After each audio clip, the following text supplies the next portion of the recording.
트럼프 미국 대통령이 취임 한 달도 안 돼 관세 등 각종 정책을 쏟아내며 세계를 뒤흔들고 있습니다. 우리는 어떻게 대응해야 하는지 청와대 비서관과 외교부 차관으로 1기 트럼프 정부와 직접 상대해본 연세대 최종건 교수에게 들어봅니다. 트럼프 2기가 현실이 됐습니다. 트럼프 2기 올 줄 예상하셨습니까? 예상이야 했죠. 예상은 했지만 정말 현실이 된 것이죠. 1기 때보다 보다 거칠고 보다 또 때로는 뻔뻔하게 규모와 속도가 더욱 커지고 빨라졌다는 것을 우리가 감수해야 될 것 같아요. 좀 정신 차리고 바짝 긴장해야 될 시기인 것 같아요. 가벼운 얘기부터 해볼게요. 트럼프 1기 때 트럼프를 직접 만나보셨죠? 예, 뭐 악수도 해보고요. 저보다 키가 크더만요. 저도 키가 큰데 예, 이렇게 올라다 보게 되고요. 멜라니아 여사도 키가 크고 장녀인 이방카 여사와 쿠슈너 사위도 다들 키가 커요. 그래서 이 집안은 전 장대 같은 집안이다라는 생각이 들었고요. 트럼프 대통령은 겉으로는 말을 좀 세게 하지 않습니까? 그러나 카메라가 꺼지고 문이 닫혀진 상황에서는 좀 뭐라 그럴까요? 상당히 차분해지더만요. 아, 그래요? 예, 그리고 때로는 자상해지기도 하고. 이게 왜냐면은 부동산 시행업을 하셨던 분이라 여러 가지 파티를 기획하고 또한 여러 사람을 초대하는 행사를 많이 했기 때문에 외교 행사를 상당히 즐기기도 하면서도 자기를 찾아온 여러 정상들을 따뜻하게 환대하는 모습도 보이고요. 그러나 실질적으로 협상 혹은 회담을 해보면 특히 우리 문재인 대통령한테도 강하게 몰아쳤던 기억, 그리고 지속적으로 자기가 원하는 것을 반복했다는 거 생각이 나고요. 지금도 좀 기억이 남는 장면 뭐 그런 게 좀 있으신가요? 방위분담금 가지고 두 분이 정말 옆에 배석했던 저희 참모들이 가슴이 정말 조마조마할 정도로 세게 토론이 붙은 거예요. 트럼프 대통령이 그냥 한국이 미국에게 자동차, 테레비 다 팔아서 이익을 남기는데 그동안 우리는 한국을 방어해주고 있지 않느냐. 그러니 방위분담금 올려줘야 되지 않냐라는 식의 메시지가 가니까 당시 대한민국 대통령 문재인은 그 자동차, 그 텔레비전 다 미국에서 만드는 겁니다 라고 대응을 했었던 거거든요. 그러니까 그 부분에 대해서는 자랑하고 다니십시오. 그러다 주제가 한반도 평화 프로세스를 가니까 또 두 분이 언제 그랬냐는 등 김정은의 동향, 자신들의 관측, 앞으로 어떻게 될지에 대해서 이야기했던 것 같아요. 근데 방위분담금 안 올려주고 FTA 개정 안 해주면 나 북한 김정은하고 얘기 안 해 라고 하는 태도는 없었던 걸로 기억해. 그래서 트럼프 대통령에 대한 평가가 매우 거래적인 건 사실이나 본인이 취하고자 하는 목표가 확실하면 협력합니다. 그래서 트럼프 대통령이 져서 거래 기술뿐만 아니라 그가 살아왔던 인생을 보면 근데 어제까지도 막 으르렁거렸던 싸웠던 사람 앞에서 그 다음날 같이 식사를 하고 웃음을 띠고 그리고 거래를 할 수 있는 사람인 거죠. 그래서 결국 뭐냐면 자기가 필요하고 자기가 활용할 수 있는 정책을 가지고 있는 상대는 잘 활용하면서도 그 이슈를 섞지 않는 것 같아요. 미국 사람들은 절대 이슈는 섞지 않아요. 섞는 순간 복잡해지는 거거든요. 왜냐하면 미국도 각 부처들마다 이익이 있을 거 아니에요. 상무부와 재무부는 무역에 관련해서 자기네 이익이 있을 텐데 방위비 분담금은 아무래도 국방부여서 국방부가 방위비 분담금으로 소위 더 많은 부담을 한국에 지게 한다 하여 관세가 해결되는 건 아니지 않습니까? 그러니까 절대 이슈를 섞지 않는 것 같고요. 그래서 우리 한간에는 트럼프 행정부가 우리에게 관세를 활용하여 무역 압박을 많이 할 것 같으니 방위비 분담금을 올려줘야 되느냐 아느냐라고 말씀하시는데 방위비 분담금은 분담금대로 올려받을 거고요. 또 관세를 활용하여 자신들이 유리한 무역 구조를 만들려고 하겠죠. 트럼프 2기에 들어와서 전 세계를 뒤흔들고 있는 관세 전쟁도 그런 맥락에서 좀 볼 수 있는 건가요? 바이든 행정부 세계관하고 정말 다릅니다. 바이든 행정부는 소위 인터내셔널리스트, 국제주의자라고 해서 세계를 마치 체스판으로 봅니다. 그래서 바이든 행정부가 한미일을 강화한다거나 오커스를 강화한다거나 아니면 쿼드를 강화해서 자기 일종의 네트워크를 만들어서 중국을 견제하고 러시아를 압박했다면 트럼프 행정부 사람들은 세계를 양자관계로 봐요. 한국 우리에게 돈을 벌어가 안 벌어가. 유럽 우리에게 적자를 해 흑자를 해. 저 국가가 우리 동맹이든 이웃 국가이든 간에 우리에게 적자를 초래한다면 불공정한 국가. 그래서 관세를 때리는 거거든요. 요새 나오는 관세라고 하는 것은 사실상 비무역 부분을 규제하기 위한, 즉 펜타놀하고 불법 이민자를 규제하기 위해서 지금 관세라는 회초리를 들고 지금 하는 거거든요. 보통의 외교, 보통의 정상들이 하는 행동하고는 상당히 거리가 멀죠. 그렇다 보니 관세를 무기화한 상당히 강압적인 정책인 건 사실이죠. 그게 트럼프의 고유의 스타일. 트럼프는 강한 자에게는 잘하고 약한 자에게는 더 강하게 하는 스타일인 것 같아요. 트럼프가 취임하고 나서 콜롬비아의 불법 이민자들을 수갑파 족쇄를 채워서 군용기에 넣는데 이거 보낸 거 아니에요? 콜롬비아 대통령이 처음에는 거부하다 결국은 관세 25% 때린다니까 수용을 했잖아요. 똑같은 방식으로 캐나다와 멕시코, 중국에다가 관세를 25%, 10%를 때렸는데 캐나다와 멕시코가 세게 나갔단 말이에요. 너희도 똑같이 당할 거야 라고 하면서. 그리고 트럼프 대통령과 멕시코 대통령, 캐나다 총리가 협상을 해서 결국은 유예시키는 거였거든요. 트럼프가 승리했다라고 하는 게 보편적인 평가이지만 저는 좀 다르게 봐요. 어떻게요? 멕시코 세바놈 대통령과 트루데오 캐나다 총리의 발언과 조치가 트럼프 대통령과 행정부가 생각하기에 상당히 강했어요. 심지어 트루데오 총리의 연설을 보니까 매우 차분하지만 강한 어조로 미국민들에게 호소하더라고요. 캐나다와 미국은 정확히 세어보니까 129개의 전투 현장에서 같이 피를 흘렸다. 터키에서 유럽에서 1차 세계대전 중에 2차 세계대전도 마찬가지였고, 그리고 한반도의 이름 모를 산맥에서도 우리는 총을 같이 쏘고 피를 나눈 형제다. 최근에 LA에 산불이 났었을 때도 우리는 물을 보내주고 소방 헬기와 비행기를 보내줬는데 이게 지금 뭐 하는 짓입니까? 우리도 똑같이 보복 조치로, 상응 조치로 캐나다가 미국으로부터 사실상 모든 물건을 수입하거든요. 생활재부터 필수제품 거기다 25% 때리겠다라고 하면서 캐나다 국민들에게 이렇게 얘기하더라고요. This is Team Canada opting for Canadian rye over Kentucky bourbon. It might mean changing your summer vacation plans to stay here in Canada. 그러니까 캐나다 사람들이 다 들그려난 거거든요. 멕시코도 마찬가지예요. 이 세바남 대통령이 정말 보통의 대통령이 아니거든요. 멕시코 최초의 여성 대통령이고 과학자이고 멕시코 시장까지 했던 분인데, 멕시코의 가장 핫한 정치 현안이 뭐였냐면 멕시코 대통령 전용기를 어떻게 처리할 거냐예요. 멕시코 대통령 전용기가 상당히 호화여서 국가의 세금 낭비의 아이콘이 된 거예요. 근데 이분이 당선되시자마자 바로 그 비행기를 처분해버립니다. 그래서 지금 멕시코 대통령은 전용기가 없어요.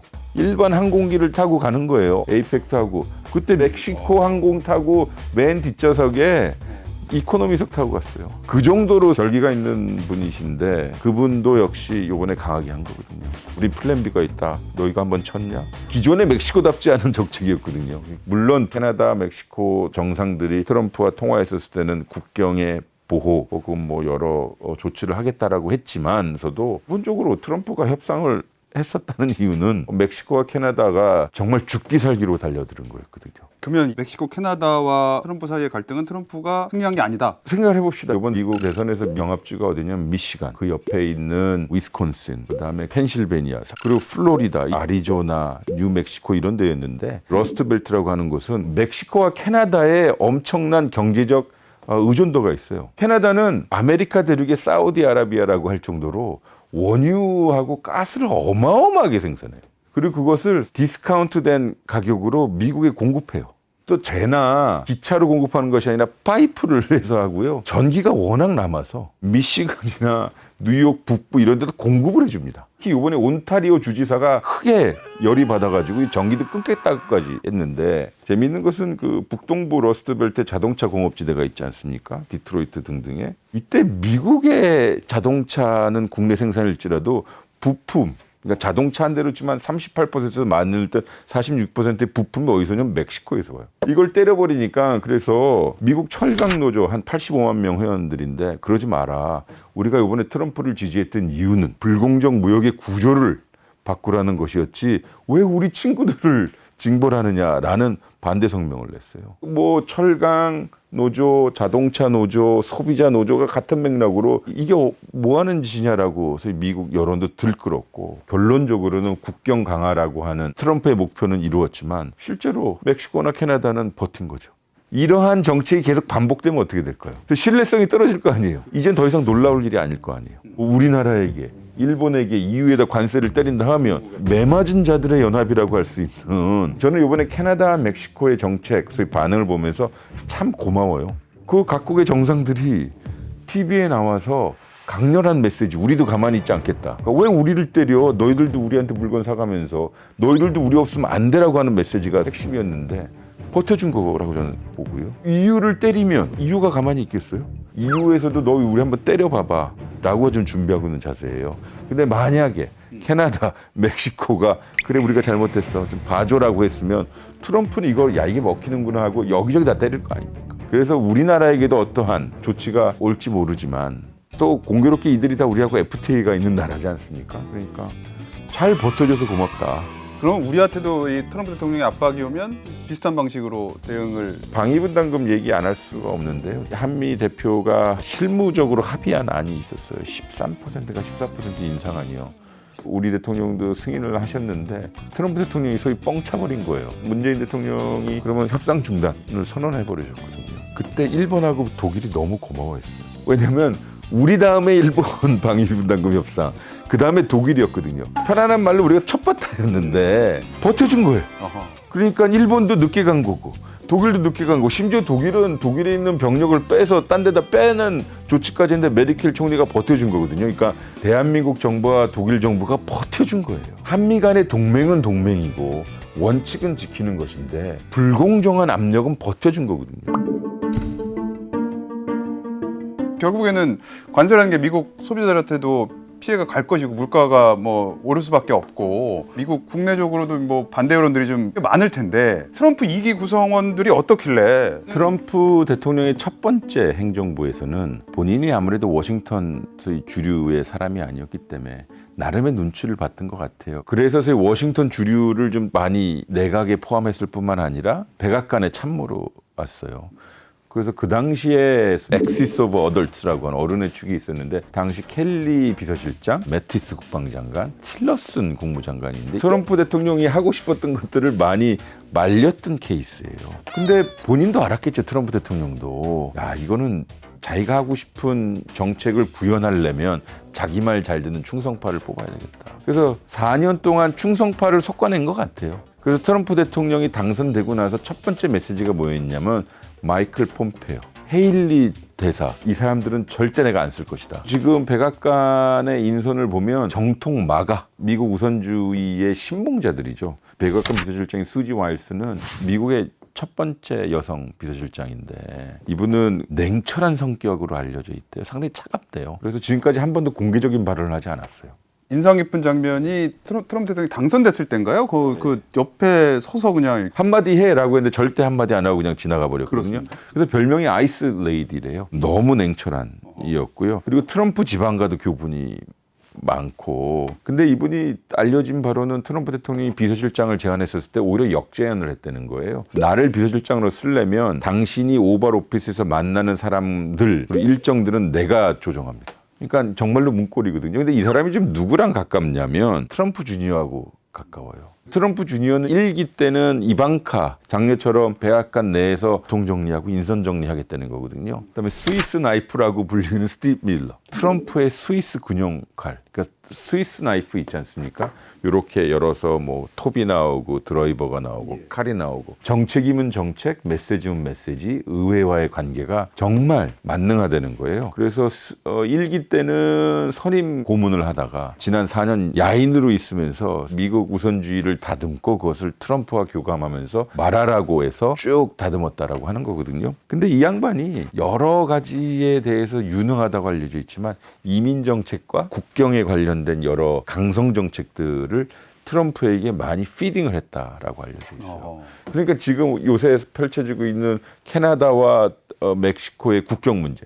사실 따지고 보면 트럼프가 당선되고 나서 우리가 예상하기로는 중국과 뭐 러시아와 EU와 이런 국가들을 관세를 활용해서 심지어 우리도 포함되어 있었는데 그때 많이 압박을 놓는다라고 했는데 모두 다 놀라게 자기 이웃 국가인 캐나다가 멕시코를 먼저 때리는 꼴이 된 거잖아요. 이게 다 이제 스티브 밀러의 아이디어다라는 평가가 있어요. 자기네들이 기획한 것을 좀 트럼프의 얼굴로 밀어붙이고 있다고 생각해요. 또 한 사람은 국가안보보좌관이에요. 마이크 왈츠. 마이크 왈츠라는 사람을 주목하는 이유는 플로리다를 대표하는 매우 명망 있는 공화당 하원의원입니다. 그리고 육군 특수부대 출신이고 소위 그린베레 출신이라 필드 경험이 있는 분이죠. 군사적으로. 그리고 지금은 잊혀진 사람입니다. 딕 체니 부통령의 보좌관이었어요. 또 딕 체니는 누구예요? 니오콘의 우두머리 아닙니까? 거기에 대테러 고문을 역임했기 때문에. 그래서 미국의 소위 아메리카 퍼스트를 신봉하는 사람입니다.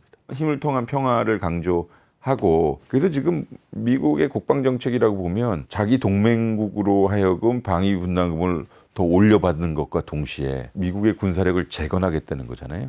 이거 다 아이디어가 마이클 왈츠 등등 마가형 군사 전문가들에서 나오는 거거든요. 국방도 마가군요. 그렇죠. 마이클 왈츠의 주요 언어와 생각을 보면 우크라이나 전쟁 먼저 끝내야 되겠다라는 생각이 강했던 것 같아요. 왜냐 이거는 미국에 너무 많은 돈이 들어간다.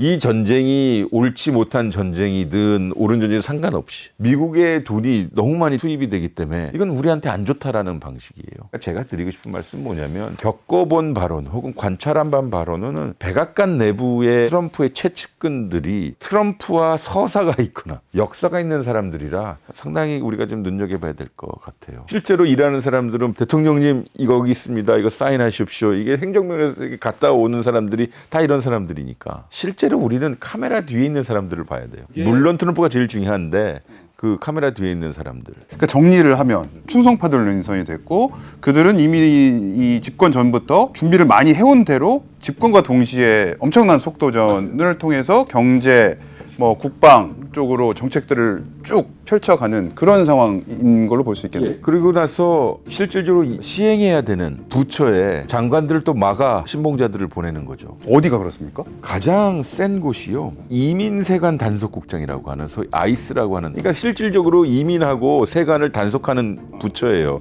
거기에 톰 호먼이라는 사람을 보냈는데 이 사람은 소위 국경 짜르라고 불릴 정도예요. 아니 바이든 행정부 기간 중에 멕시코 국경에서 한 달에 약 7만 5천 명의 불법 이민자가 왔다. 이게 말이 되느냐라고 하면서 국경을 장벽화해야 된다라고 해요. 두 번째는 지금 벌어지고 있는 불법 이민자 단속과 족쇄를 채우고 수갑을 채우는 이 정책은 톰 호먼이 다 실질적으로 하고 있고 미국에서 태어난 자녀를 둔 불법 이민자 가족도 다 싸그리 체포해서 보내야 된다라고 할 정도예요. 자녀까지? 예. 엄마?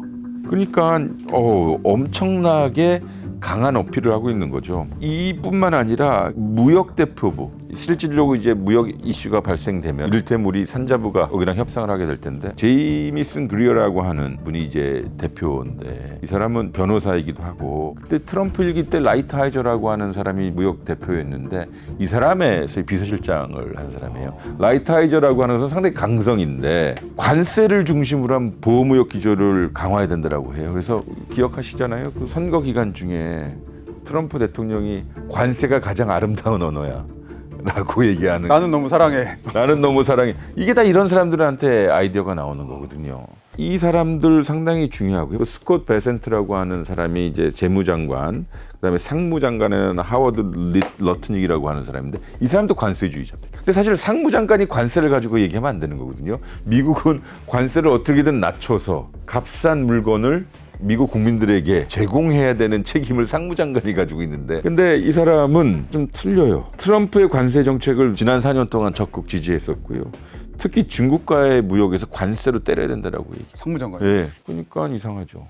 근데 우리가 알아야 될 게 캐나다에게 관세를 때리면 그 늘어난 25%의 관세는 캐나다 사람들이 내는 거 아닙니다. 미국의 수입업자들이 내는 겁니다. 그리고 미국 사람들한테 이게 부여되는 것이니 이게 경제적 상식? 그다음에 일반적 상식으로 보면 결국 미국을 때리는 것이 아닌가라는 생각이 들 정도. 그러니까요. 이게 결국에는 우리가 많이 사용하는 수입품 물가가 오를 수밖에 없는 거잖아요. 근데 두고 보시죠. 얼만큼 이게 가능할지. 단 지금 출범한 지 20일 혹은 한 달 남짓된 정부인데 제가 말씀드리고 싶은 것은 일기 때와는 다르게 보다 더 적나라하고 속도감을 가지고 때로는 우리가 듣고 보기엔 너무 불편할 정도로 뻔뻔하다는 거예요. 능력뿐만 아니라 일단 충성. 로열티. 아하. 그 다음에 막아야 하냐. 막아를 받고 그 다음에 그럼 어떻게 할 거라고 해서 지난 4년 동안 스터디했다고 봐요. 저는 그러한 장면들을 많이 듣고 보고 했었기 때문에 요번에 재등장한 트럼프는 버전업이 된 것이지 그냥 단순히 수평적으로 귀환한 것이 아니더라고 생각해요. 결국에는 가장 큰 문제는 우리가 어떻게 할 것인가잖아요. 트럼프 대통령이 취임한 날 알려지기로는 재무부, 상무부, 그다음에 USTR, 미국 무역대표부한테 대통령 지침을 줬대요. 4월 1일 날 나한테 와서 보고해라. 한미 간의 무역 구조. 그다음에 한미 간에 무슨 불공정한 것이 있는지, 미국에 대한 적자를 어떻게 줄일 수 있는지에 대해서 보고하라고 했으니 아마 지금은 한 달 반, 두 달 정도 시간이 있지만 우리 지금 국내 정치가 혼란스럽긴 해도 버티고 좀 보고 있어야겠죠. 우리 어떻게 좀 대비하고 준비를 해야 됩니까? 미국에다가 공장을 짓는 여러 나라들이 있을 거 아닙니까? 소위 직접 투자라고 하는데 FDI 국가들이 있는데 지금 2024년 12월 현재 우리나라가 미국에 가장 많이 직접 투자하는 나라래요. 산업 공동화가 우려될 정도로 거기다 우리 기업들이 조지아, 텍사스, 뉴멕시코, 아리조나, 미시간 등등에다 지금 돈을 어마어마하게 쏟고 있는 상황이에요. 그런 거 강조해야죠. 핵심은 뭐냐면 한미가 지금 공동 성장을 하고 있는 거고, 두 번째는 우리가 트럼프 행정부를 견인시키고 당선시켰던 그 핵심주의 지역의 경제를 안정화시키고 있다는 건데, 저는 그래서 어떠한 말씀을 드리고 싶냐면 워싱턴하고도 직접 얘기를 해야겠죠. 뭐 USTR, 백악관 등등과 교신을 해야 되겠지만 우회의 통로도 만들어놔야 돼요.